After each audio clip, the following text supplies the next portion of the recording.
Hi, everyone. My name is Fatou. I am from the Gambia, West Africa. I am a survivor of human trafficking. I was trafficked in 2015 to Kuwait, Asia, and I was back in the Gambia in 2017. I would like to share my story with you so that you will learn, you will gain, we can interact and understand what is human trafficking, because I believe there are people in this world who still doesn't understand what human trafficking is. Human trafficking is something that every human being should discuss, talk about, have a collaboration or communication to talk about it, because you might be a victim and someone else might be a victim. We are all not safe. Human trafficking is something that every individual on earth should have participate in it. You know, I was trafficked in 2015 to Kuwait. I was trafficked by a cousin friend who told me. I studied pharmacy in the University of the Gambia, pharmacy dispensing assistant. She told me that I have a job for you. I can help you. I can support you, because before leaving my country, I was working in the pharmacy in my country, in the hospital, but I was not paid. I was not paid, and I was continue working. And you all know, in the Gambia, we are having a dictator. If you don't go to work, you have a problem. And if you are not paid, you have to go to work, which was not okay. For me, I was adopted by my namesake. I never knew my mom. After 22 years, I knew my mom, but I was adopted. And the time I knew that my real mom, my mom and my siblings are 11 in number. We are 11 in number. And I decided to help them. I wanted to help them, but I was not getting my salary. And this cousin friend is someone who reached out to me and said, I can help. And I accepted. I can help you to go and work and get money and help your own people, because you said you want to help your people. I accepted, while not knowing I was being trafficked to go work as a slave. When I accepted, she prepared all my documents with the husband, with his husband. She prepared everything and accept to help. As she said, while it was not helping, she already sold me. It was a transit from Gambia to Senegal, Senegal to Mali, Mali to Ghana, like that. It was a transit up to Kuwait. It was a long journey. It was a very long journey. Reaching out to Kuwait in Asia was a hell. It was a hell for us and for me. Arriving at Kuwait was really, really, really horrible, horrible, horrible journey for me. And for all the victims and survivors whom I went with, because I was not alone, who was being trafficked without knowing. I went with so many young girls who were trafficked the same way, trafficked by different people in our different nations, because it was a transit. In any country that the flight stops, it takes young girls, collect young girls. We're all going to Kuwait. We reached at the airport. We were maltreated. Our documents were taken. Everything were taken from us. We spent more than 12 hours in Kuwait airport. We were taken in a room, not where the people pass through, but where, I don't know, where the animals or whatever pass, where they welcome us and where they welcome all the passengers was different. We were put in a small room with hundreds of people, Nigerians, Gambians, Ghanaians, Senegalese, Indians, Philippines, different nationalities. But us Africans were too much there, and Indians. Like when they put us in that room, we were not having our documents anymore. Every of our documents was taken by the office. The office is a place, they have an office where they sell human beings in Asia. Not just in Kuwait, but in all these Arab countries. They have offices where they sell human beings. A mall, like a mall, is just like a mall where they sell human beings. Because when we were at the airport, for how many hours? Almost 12 hours plus, we were there. No food, no water, no drink. They were shouting at us. They were harassing us. They were abusing us, mentally tortured by looking at their face, coming to talk to us like, keep quiet in Arabic. In Arabic, they were talking in Arabic because when we reached there, we were not able to speak Arab. But the way they were talking with their body language and their face and how they talk, you know, they were not talking nice.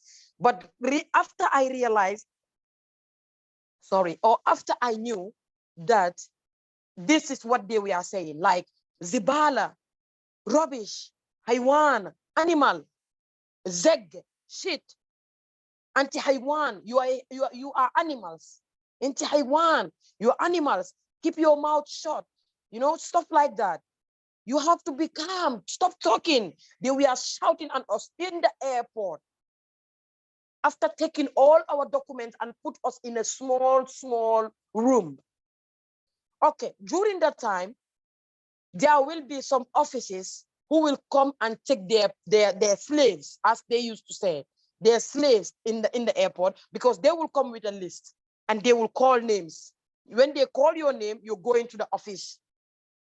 You go into the office being prepared to sell to an Arab guy or Arab woman or Arab family. Like it was like that until everyone leave that airport. When we were called, I was there with all the Gambian girls, 4 Gambian girls with me on that day. When we were called, we were taken to our office.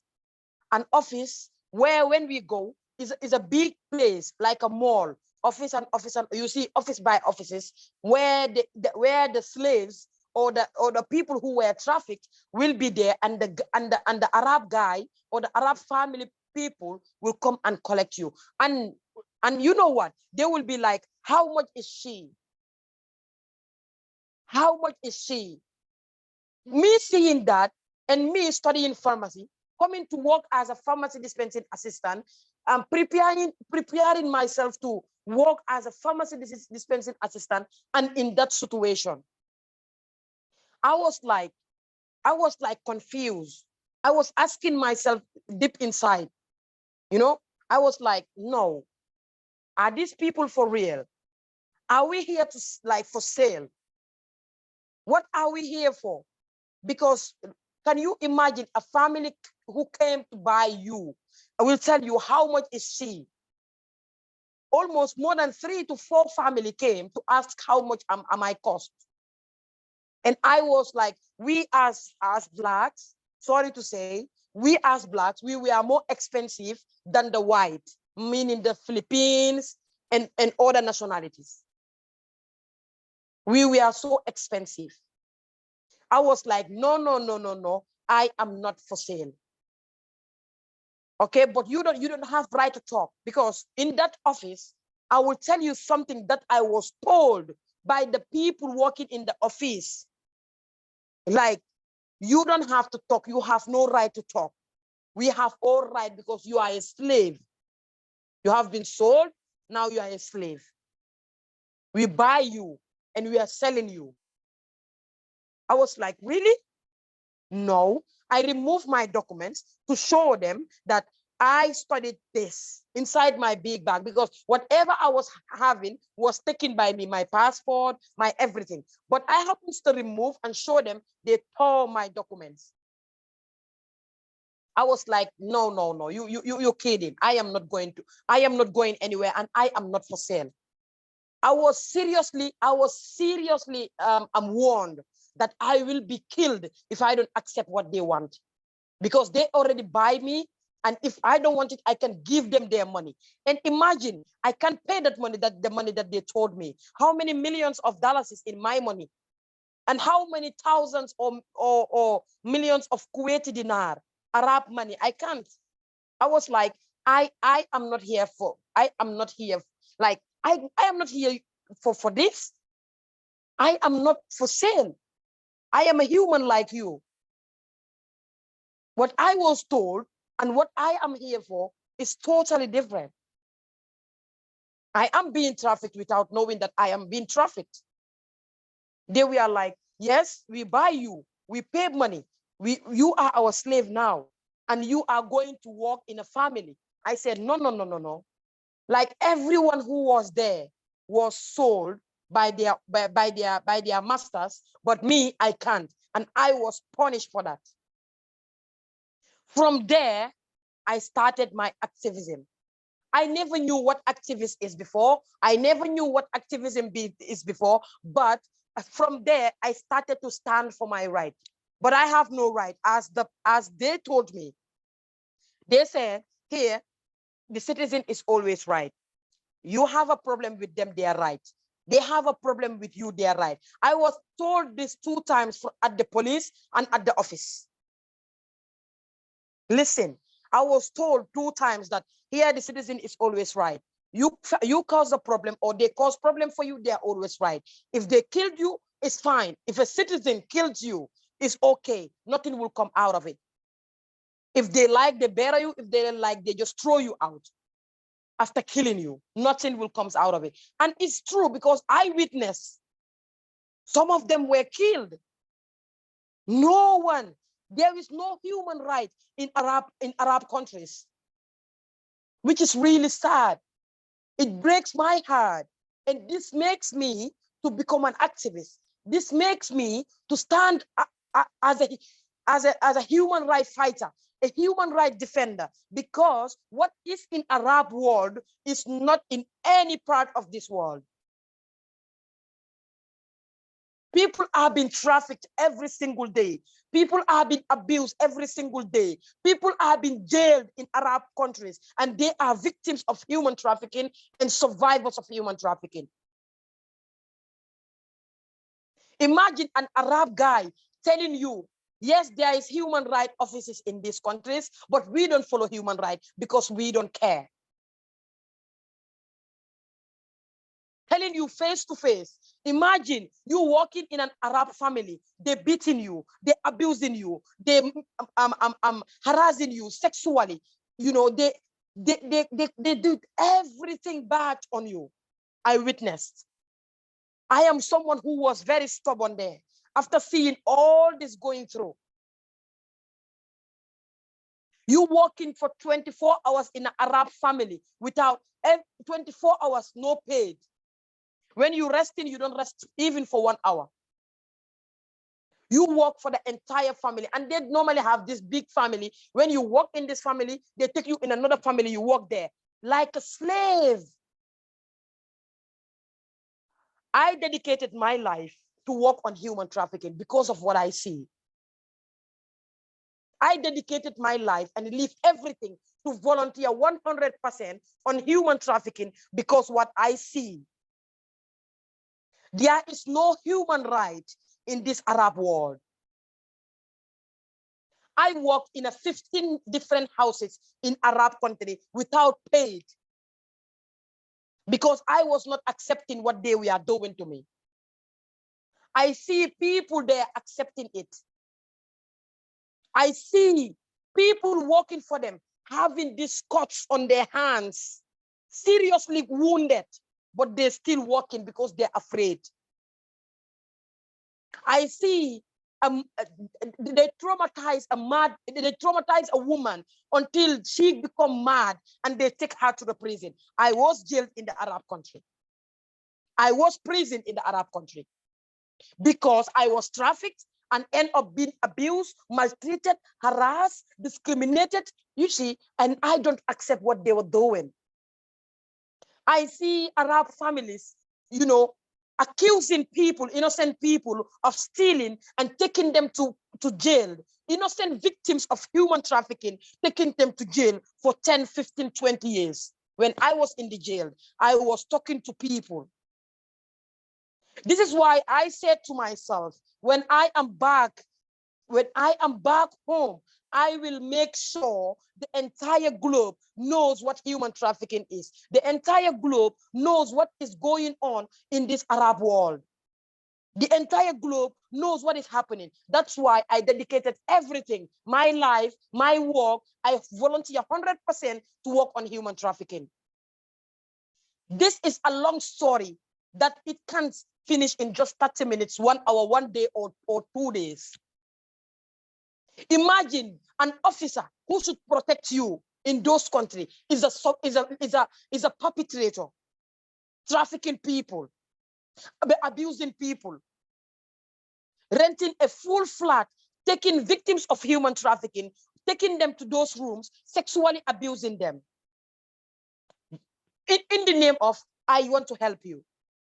I am a victim of that security guy. The guy that should protect me. I have a right in anywhere I go because I am a human. This is my belief. But there is no human right in these Arab countries. That's why wherever I see anything on human trafficking, I dedicate my life to volunteer, to be part of it. I have nothing in my life now because of human trafficking. The volunteering, I am volunteering. I am one of the poorest, but I am one of the strongest survivors to fight on human trafficking and to raise the voice of victims and survivors. Because I believe that survivors needs people like me to stand up and help raise our voices so that our voices will be heard. Innocent people, because of innocent people, I am here today to talk about human trafficking, to tell my story. And whoever is in this conference, I want everyone to learn from this, to make sure, talk about human trafficking, discuss about it, because you may not know who will be the next victim. You might be the next victim. You might be the next victim. So listen, and listen good, and try, sensitize, talk to people, discuss about it, chat about human trafficking.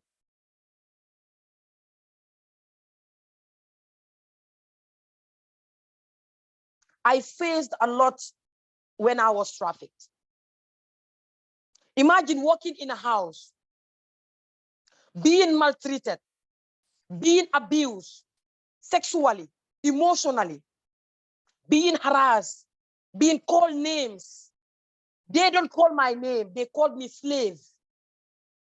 Our slave, come. We want this, we want that. You will be working for 24 hours with no rest. Where in this world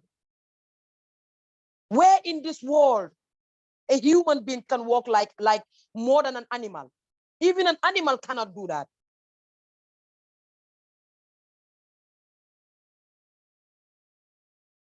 It's real. Human trafficking is real.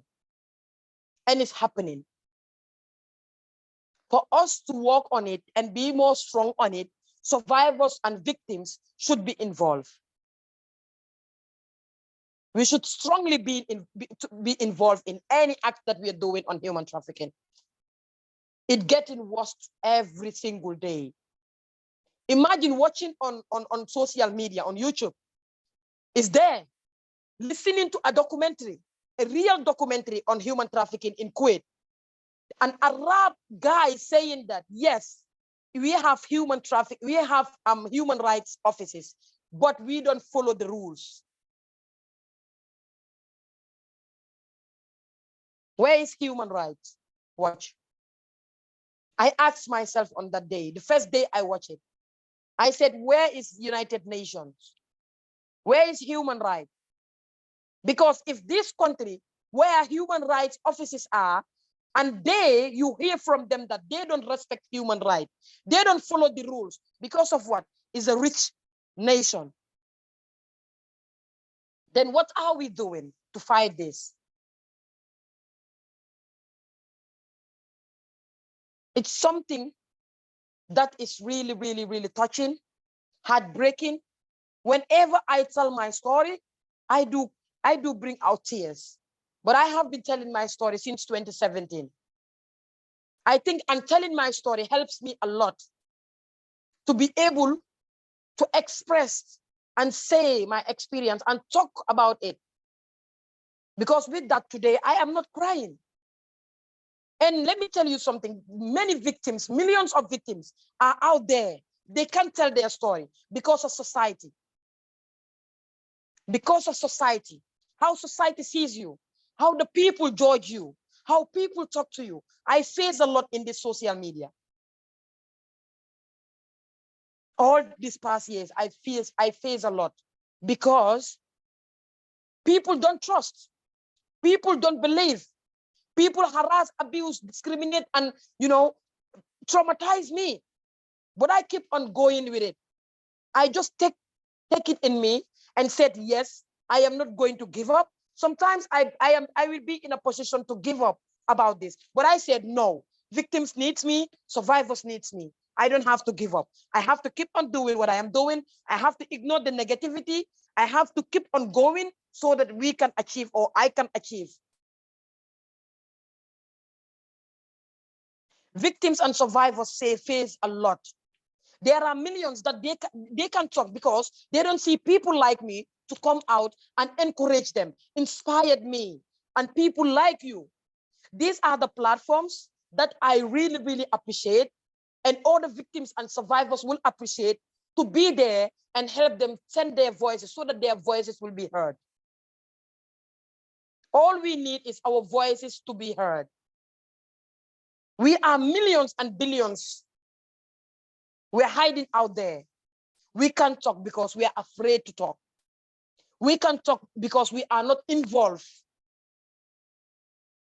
We are not in the decision-making table. Every decision was taken for us by other people. I think it's right time, if we really want to work on human trafficking, we'll be involved. We work on it. We see how it goes. Without involving us, nothing will work. I believe and I know it's not easy to end it, but we can try. Because what I see in those countries, if we don't take actions, it will come over us. I suffered a lot in Kuwait, and thousands and millions are there in Arab world suffering, victims and survivors of human trafficking.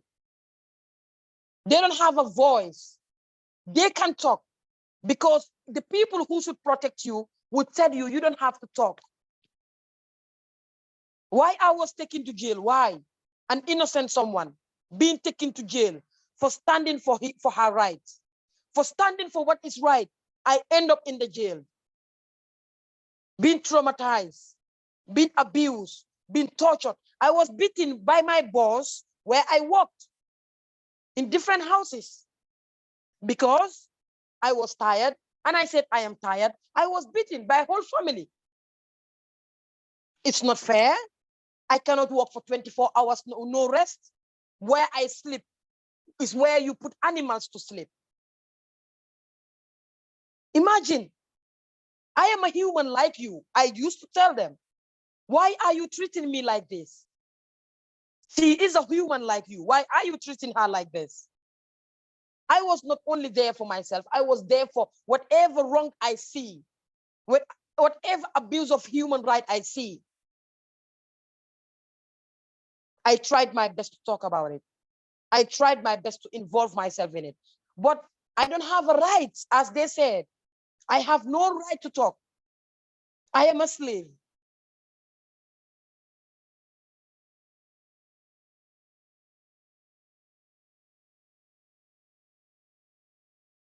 People are being killed in those jails. Innocent people, innocent victims, innocent survivors. I was saved to come back. And I said, the world should hear me. I was bring back home by Salvation Army, an organization, which I never knew. But as I go to school, I was just doing my research. Even my phone was taken by the office.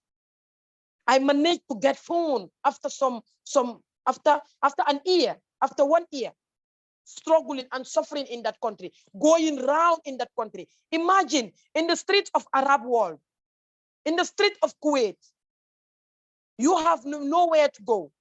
Imagine you step from one Johnson to another Johnson. Police will come and arrest you with no explanation, even you are not a criminal. That is how these countries are. People have been suffering and still suffering. People have been trafficked every single day. The world should do something about it. Platforms like this is very good for us to come and participate, communicate, interact, make people understand, tell our experience, tell our stories, so that many will learn from it. It's a long story to tell. I have a long story to tell. Imagine the food you eat is not the food that they eat. You cook for them, you clean for them, you do everything for them. Even pants, you wash it for them, but you have no right. Anytime they can beat you, anytime they can kill you. They killed many people that I witnessed. They make so many people go mad because what you were there for, what they tell you before you were trafficked, and when you go there, what you see there is totally different. You've already been trafficked, been sold, you have no right anymore. It makes so many young people out there get crazy. There are millions of victims in this Arab world. And I believe me, you, and other people, if we keep on this connection, if we keep on doing this, I think we can achieve. Together we can achieve.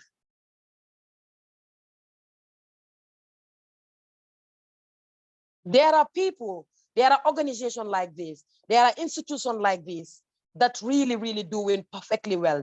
And I thank you for that. It needs more effort. It needs you involve us. We communicate. People like me will want to have more knowledge. If I said knowledge, because I already face a lot. I know I have an experience, but I think I want to specialize more on human trafficking so that we can all collaborate and see what to do, because it's getting worse every single day. As I am talking to you, there are people who are trafficked today, who are being trafficked today, at this point in time, at this second. What can we do to save their lives? This is what I am always thinking. In my country, in other part of this country, every single day, people are being trafficked. I have been receiving every day, I will be receiving message. Every other day, I will be receiving message. Sister, please help me. I am being trafficked. I am being taken to this Arab country. I am being taken to Qatar. I am being taken to Oman. I am being taken to Lebanon. I am being taken to Dubai. I am being taken to, other Arab countries, Saudi Arabia. I am being maltreated. I am being tortured. I need help. But most of the time, what can you do? Survivors and victims of human trafficking have no rights anywhere. They're really suffering.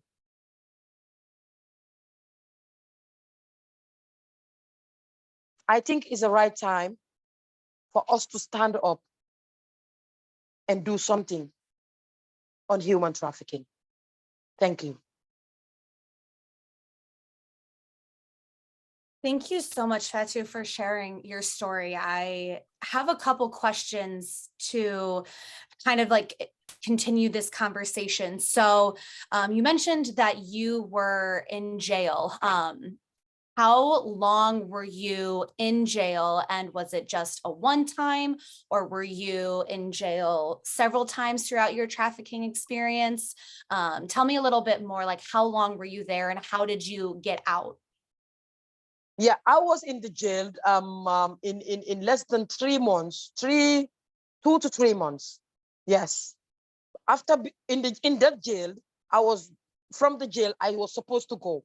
You know, when I was being helped by Salvation Army with other survivors, before you go back home, you have to pass through the jail that is in their laws. You have to be criminalized, even you are not a criminal, and be in the jail to go back home. Wow. And I know you say only 2 or 3 months, but that is a very long time to have to endure that. Even one day, 1 hour is a long. I am innocent, and many people are innocent. I see in the jail innocent people spending 19 years, 19 years in the jail, and they're innocent. Imagine in Arab world when you're trafficked and you happens to know that now I am trafficked. I have nothing to do. You accept to take their contract and work for them. You will be abused, you will be tortured, you will be traumatized. And at the end of your contract, you want to go back home. If the family don't want you to go back home, they can cause a problem for you, or they can just accuse you of stealing. You will end up in the jail. And imagine if that particular family is linked to any of like linked to the government, linked to the president or the king or whoever it is, then you have a problem. You can spend even 30 years in that jail. That is what is in Arab country. Wow, that is, yes, yeah, that's very difficult. And so you mentioned that Salvation Army worked with you to help get you out of that. So tell me a little bit more about how they found where you were, how they got you out, and if there was any difficulties, because, you know, as you mentioned, the people that you were working for said that they owned you. So how was Salvation Army able to get you out of that situation and to get you back home? I run away, and when you run away, it's really risky. It's very, very risky. You can just run away, go out, the police, you meet up with the police, because the police is always going around in that country. I run away and I went to a mall. I cannot tell the mall again. I have few record of that. I can even share that record of video wearing, because you have a uniform. I forget to say that. You wear uniform. You don't wear your normal clothes anymore when you're there. As a slave, as someone who has been trafficked, you don't wear normal clothes anymore. 24 hours you wear uniform. A poplin, you know poplin? I don't know how to say poplin in English. A very natural clothes, like a light cloth that can be transparent. You can maybe see something. It's just a uniform that you wear always 24 hours. But and when you're black, you're always been questioned in some Arab countries, you know, when you are outside and you're meeting by police, you don't even need to tell anything. They will just put you in the car and take you to the station. And also, when you wear this poplin, when you go out, you will be questioned if you are not with your card. And majority, like most of the time, your boss sees everything, takes everything. You cannot have anything. Then when I run away, I take my bag and I change the clothes. When I went to the mall, I went to the bathroom and change the clothes, the toilet, and change my clothes, wear another clothes, and come out. Like nothing happens. Like I am not working I am not a slave, as they said, or I am not a servant or someone who was trafficked. I was just pretending, going around in the mall, trying to communicate. My phone was taken, as I told you, but after 1 year, I got a phone, trying to communicate with my ambassador we don't have ambassador in Kuwait, but is in, our ambassador before is in Saudi Arabia. But imagine that ambassador, before you get that ambassador, it's really sad. That ambassador, before you get that ambassador, he used to come to Kuwait. But when he comes to Kuwait, he has sex with his own people before they help you. When I got that information, I was like, no, this is crazy. To get that guy was like, the guy was twist and turning me. I was like telling the guy, I am really suffering at this point in time. If I am not freed here, if I am not helped in this position I'm gonna die. I have been communicating with this guy. I have been communicating with this guy for days. I happens to run to the place. I called someone also and run to a place where when I go there, it was a Ethiopian room where all those people also, they were there to work, but they organize themselves. They will be like people who run away. They will sell you again. Imagine just a group of girls who cannot even protect themselves. They rent a room You know, the only runaways will go there and they sell you again to get money, and you also to have something from it. And they have other Kuwaiti criminals who can rent you. You go and work for them. I just pretended to go there to get work there. I just tell them, give me 2 days, let me rest. After you can sell me. I was just pretending because I don't have where to go. I was just pretending, communicating again to our ambassador so that before the 2 days ends, I can leave, right? And before the 2 days, I was so tired. I was confused. I was give up after, and someone reached out to me from Salvation Army and asked me your location, and I asked those people, where is my location? But they didn't want to tell me because they want to sell me, to have something from me. But I make a story to tell them maybe these people will come and help us because we are all suffering here. Then they give the location, and because they're afraid to give any location. They don't know me, I don't know them, but they just want to help and have something from it also. Then they give me the location, and they ask me to go to somewhere on my location and go to somewhere. They will come and pick me. From that, the office, they come and collect me. When I went back to the mall, and they collect me, and I go to the shelter. When I go to the shelter, my phone was taken there because they don't want communication there. They don't want the government of Kuwait to know that they are helping people, because they are helping all nationalities, but it should not be groovy. They don't want too many people. It's not safe. When you reach there, all your connection will be taken, and every week, if they can be doing your process to go back home, but every week you will be calling your people. And if anything urgent happen, you can also communicate to your people. They really, really do amazingly well on that. And they keep on helping people like that, but not everyone, because the Kuwait, and they're working with security, some of the Kuwaiti securities to do that. They have church there, but they're also helping in secret. Yes, they also help doing an amazing job there, working with some securities, Kuwaiti securities. But before you leave that country, you have to pass through the jail. You've been criminalized, and you can go back home. You just have to be criminal, just like that, and you are not a criminal. You just have to be. It's really sad, man.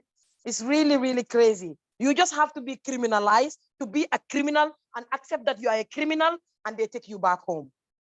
Imagine how Arabs can be so manipulative, can be so evil and wicked to this world, to these people, oh, it's really sad. You can't imagine, like, whatever I am saying there is more than that. Whatever I am telling you is more than that. Sometimes I forget because of the trauma. Sometimes I forget so many things to tell.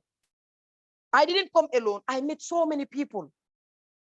The one I came back with in the Gambia was sexually abused, was seriously sexually abused. I was supposed to be abused by this security guy. I told you, rent a full flat, taking people there in the name of I am going to help you. In the name of I am going to help you, but he will be sleeping with girls and saying that I am going to help you. The moment I know this is what he wants from me, I leave at night. It was so scary. I am someone who was saved by God. And I said, when I come, I don't care what color you are. I don't care who you are, but I will make sure the entire globe will understand and know this is what is happening in this Arab world. And when I came back, I started doing my sensitization. I started doing my reaching out. But my family don't accept it because they said, please don't do it. If you do it, people will term you as someone who want to be famous, because I straight attacked our governments. We are not protected. I straight away start attacking the government. It was not safe for me, but I have to do it so that people will listen to me. I only wanted people to listen to me. I started talking everywhere, on every media platforms. But it's very, very difficult for me here, because you going out talking, people listening to you, people calling you names, people calling you prostitutes, people calling you all sorts of names. Yes, I hear everything. But I just keep it on like that. Yes, this is what I want to do. I will stand for human rights. I am going to be an activist. I am going to be a feminist. I am going to be standing for the right of women, especially young girls. I will do this because girls, most of the times, girls are vulnerable. Women are so vulnerable, especially in Africa here. That's why I just keep, now the people who were fighting me yesterday, now they want to know me. They want to be my friend because now I am popular and I am known from the president downwards. I am a very stubborn girl. Very, very stubborn in my country. Yes, but I stubborn in a good way. I stubborn to help people. I am stubborn to save the people. I don't care what color you are because I believe one human, the human race with no color. Every human being have a right. We are all human, created by God. Being black, being white doesn't define anything for me. I just feel like you're a human like me. I am a human like you. I should protect you. I use my platforms, all my platforms, to make sure, talk about human trafficking, migration in general, because I think we have to put everything in it. As a survivor, I even want to save my enemy from being trafficked.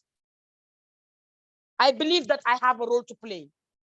I want to be someone whom you know the world will be proud of. All victims and survivors will be proud of. All victims will be encouraged by people like me to come out and speak up. Without speaking up, it traumatizes them more. They need us to come out. They need us to come out so that they can also come out and have that hope and believe that, yes, we are protected. We feel we are not protected. We feel that we are not being put in the team that we're supposed to be. We believe that we are not part of the society because we are pushed away. It should not be like that. Today, I am in Senegal here because of my dedication. Not because my government, not because my people, because what I am doing in social media, people happens to see it and accept me, allowed me, want to invite me, even in the Europe, to just go and participate in the work of migration.